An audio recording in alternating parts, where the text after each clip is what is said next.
teach you how to progress yourself depending on the goal that you're going for. So we have 3 goals that you need to decide. Number 1, do you want to continue fat loss? Number 2, do you want to stay in maintenance? Or number 3, do you want to build muscle? So depending on those 3 goals, we go in different directions. Now, since you are finishing off a fat loss program for 12 weeks, which is 3 months already, you want to look at how your metabolism is doing. Now, usually you should never diet long term or be on a fat loss program long term because your metabolism starts to slow down and we need to start bumping up your metabolism. So the best way of doing this is taking a very small break from your fat loss program, maybe 2 to 4 weeks, and we put you into maintenance. So this is where you start off. Now, if you decide to continue doing fat loss, just be very well aware that your metabolism will start to slow down. You're going to have to start reducing calories lower and lower, and you're going to be very miserable. So I really suggest that you take a very small break, but a very controlled and smart break. And I'm going to teach you how to do that. Okay, so let's get into the maintenance. Okay, so if you were to maintain your weight loss where you are right now, you first know your goal. So you want to maintain. How long are you going to maintain for? 2 weeks, 3 weeks, 4 weeks? No more than 4 weeks if your goal is to continue fat loss. You don't want to get like too far into maintenance and then start to slip and then old habits start to come back in. So what we want to do is we want to hold your weight where you are right now. And so the way that you do that is you need to figure out your numbers, number 2. So you need to, I'll send you a link here where you can calculate your numbers. Go into this link, calculate your numbers, and understand how much calories you should be eating. Now, say for example, you ended off at 1,500 calories with my program, and then your maintenance calories is say 2,000. That is quite a jump. So what I would do is I would break it down week by week. Say, okay, so that's 500 calories divided by 4. That's about 125 calories more each week. That's what I'm going to do. I'm going to add 125 calories every single week to my nutrition log. And so therefore by week 4, when I'm done my maintenance, I'm at say 2,000 calories. I've slowly added the calories back in, slowly increasing my metabolism, and then allowing myself to be at a higher calorie start off when I start my fat loss process again. So this is really, really beneficial for your metabolism because you're actually at a better start when you start dropping weight again. Is dropping calories. So that's kind of where you want to go. But say, for example, the calculator says, okay, you only need like 1,600 calories. That's 100 calories more. Just go ahead and go for the extra 100 calories. It's not going to affect you negatively, and you're not going to see rapid weight gain at all with that. If anything, you're just going to maintain it. It's just when the number is quite different, that's when you want to start dividing out your numbers. Okay? Okay, so then once you held that maintenance for 2 to 4 weeks, then you decide what your next step is. So if you want to continuously lose weight, then you want to kind of be somewhere around a 20% calorie deficit, no more than 20%. If you know that you're very, very hungry all the time, then you probably want to reduce that percentage. You can start anywhere from 5 to 20%, but just understand that your weight loss will be a lot slower if you start at 5%. However, you will be saving your metabolism if you start at a lower rate and you're more patient, you have more time to lose weight. So there's a lot of plus and minuses, so you just kind of have to choose where you want to go. And then if you want to build, say for example, you say, you know what, I actually want to build muscle. I want to put some more lean tissue on my body. Then you want to increase anywhere from 10 to 20% more fuel, more calories than what your maintenance is. So that's where you start off with that. So when it comes to recalculating your numbers, this is something that you consistently have to do. And a lot of people fail at this. This is why we hit plateaus, and this is why we're not seeing results, because we're not recalculating our numbers. You have to recalculate your numbers for every 3-pound gain and every 3-pound loss. So recalculate your numbers, and even that small little like 50 extra calories or 50 less calories makes such a difference for you not to hit a plateau and for you to keep propelling towards the direction that you want for your goals. I just have my notes here. Okay, so other things. Okay, so step 1 was set a goal, right? Step 2 is get your numbers right. Step 3 is now sort out your macros. So sorting out your macros. So when it comes to fat loss, you want to make sure that your carbs are lower, that your protein is very high, and that your fat is about moderate. And If you want more of an aggressive approach, you want to make sure that you get your proteins 50% or more, and then you want to split your fats and carbs for the remainder. So like say 25% of the remainder of your macronutrients towards carbs, then 25% towards.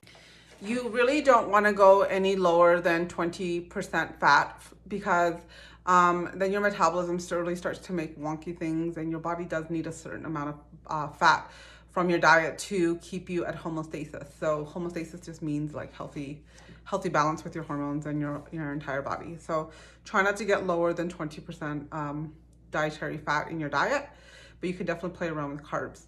So that's more of an aggressive approach. A more moderate approach would be something like somewhere between 35 to 40% protein, and then the rest is split between carbs and fats. And this becomes very individualized. So some people do better with more carbs in their diet when they're doing fat loss, and some people do better with more fats, or some people just prefer more fats, and some people prefer more carbs depending on their lifestyle. So this is where you need to determine how your body responds with the amount of carbohydrates per meal, and then two, how does your body respond with fats in your program? Like, do you pack on a lot of stored fat if you eat too much dietary fat? I know I do, but everybody's different. So you kind of have to play around. This is why when I coach you, I really look at things like that. And I try to make a good decision based on the progress that you're getting. So now it's your turn to be a detective in this. And you really need to be unbiased with yourself. You need to be objective and really try not to put any emotions into your decision. So lifestyle and how your body responds is going to be the major determinator whether you're going to eat more carbs, whether you're going to push more of your percentage towards carbs or more percentage towards fat. So you need to decide that. Studies have shown that it really doesn't make a massive difference. What really is the driver for fat loss is the amount of protein that you're eating, okay? So with my protocols, I usually just put about 30 grams of carbohydrates for every meal, and I target towards the beginning of the day or around your workouts. If that's worked well for you, continue doing that. Don't break something apart that's working for you. Only try to fix it when it's not working, okay? That's really important. Okay. So always make your protein a major priority every single meal. You should not have any meals without protein. If you do, just understand that what you're doing is you're storing the majority of your food as stored fat, and you're not getting that bump in metabolism, which is really important for continuing your results. And that's even for building muscle. You need to have an ample amount of protein for building muscle. So that's also very important. Okay. So that's sorting out your macros. That's step number 3. Step number 4 is timing your carbs now. So I just touched that a little bit before, but I'm going to reiterate again, is making sure that you get your carbs first thing in the morning or B around your training time. So if you're lifting really heavy and you find that you're really fatigued and you do better with food in your system, then have your carbohydrates, maybe half of it like before and the other half after training, to help you replace the glycogen that you lost in your muscle. And then that was going to help you recover a lot better. It's going to also help you get a better strength training workout. But if you do fine without carbs or any food, you can train in a fasted state, but just understand that you don't want to overdo that either, right? So you really have to learn how to listen to your body. The other thing too is making sure that on cardio days that your carb is actually lower. So if you're doing cardio, don't think that you can go and have like pancakes, like real pancakes or like a bunch of fruit or fruit salad and stuff like that. Your body does not really require that much nutrients after cardio. As soon as you're off the cardio machine, your body stops burning fat. It's no longer moving, you're not burning more calories. So it's not like you really need them. So usually when someone's still continuing with fat loss, I say, you know what? Leave your carbs for the days that you're just strength training and maybe do more carb cycling. It's probably a better version for you. So the same way that I have created your program, when you look at strength training has more carbs, cardio day doesn't have so many carbs, right? So you kind of play around with your training, with your carbohydrates. Now, if you're in maintenance, then you can kind of play around with your numbers, right? Because you're just maintaining your weight. You're not really looking for fat loss. If you're building muscle, then you definitely want to make sure that you're consuming carbohydrates at least 3 out of the 4 meals that you have in a day. It's really, really important before, after, and then after training. So that's very critically important when it comes to carb timing based on the goals that you have. When it comes to fat and carbs, again, you want to be careful here with not adding too much dietary fat with carbohydrates mixed together, because what ends up happening is you get a triple insulin response, like I have taught you before. But not only that, these type of carbohydrates are and fats are stored much quicker as into fat cells than used into muscle glycogen. So really be careful on that. So if you're eating if you're eating a heavy carb meal, make sure it's with protein. If you're eating a high fat meal, then make sure again it's with protein. So like for example, if you're eating like leafy greens, you can definitely have that with high fat. Leafy greens is a very different source of carbohydrates than say starchy carbs. And I'm sure you remember all of that about the modules that we did previous. Okay, so that was tip number 4. So tip number 4 was timing your carbs. Now we're gonna go to number 5, and tip number 5 is making sure that you're keeping your hydration high. Do not make the mistake because you're no longer in a fat loss program, say for example, that you're going to reduce your hydration. You don't want to do that because your hunger hormone is going to go up, up, up, up. And you have to remember that when you drink enough water, that is how your body takes out toxins and helps you reduce body fat. So if you really want to maintain your results, you got to keep your hydration up. And we're not talking about coffee or pop or anything like that. We're talking about like straight water, maybe with some branched chain amino acids, that's fine. Tea is good, but just try not to overdo the coffee. I'm very bad at that. Right? I need to listen to my own words here.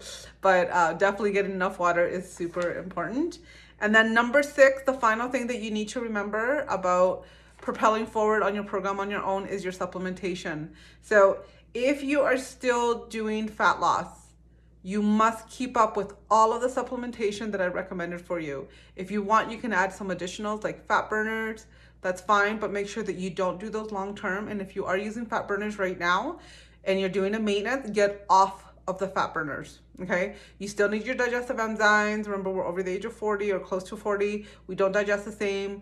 You don't want to be going through digestive issues when you're on a maintenance program because you're going to feel like you actually gained weight and you haven't gained weight. You're just not digesting well. You're going to feel more bloated. You're not going to feel great. So the whole point of this program is for you to feel great. And then if you are doing muscle building, then you want to make sure that you add in a supplement called creatine. And creatine is really good for retaining the water in the muscles to keep them nice and hydrated and for them to work effectively for building muscle. So that's really important.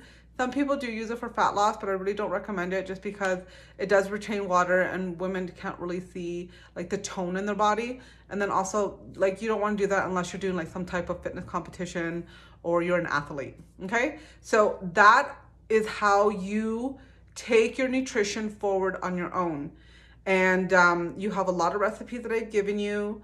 You probably have come up with some of your own. By this point, you should be at a level where you're kind of like creating your own thing and understanding like how much carbs, how much protein, how well you do with fats, and the timing around those meals with your fitness training program. So that's it on the nutrition side. I am going to be sending you a video later about your training, how to alter your training so you can continue on whichever goal that you are looking towards in the future. Okay, that's it for today.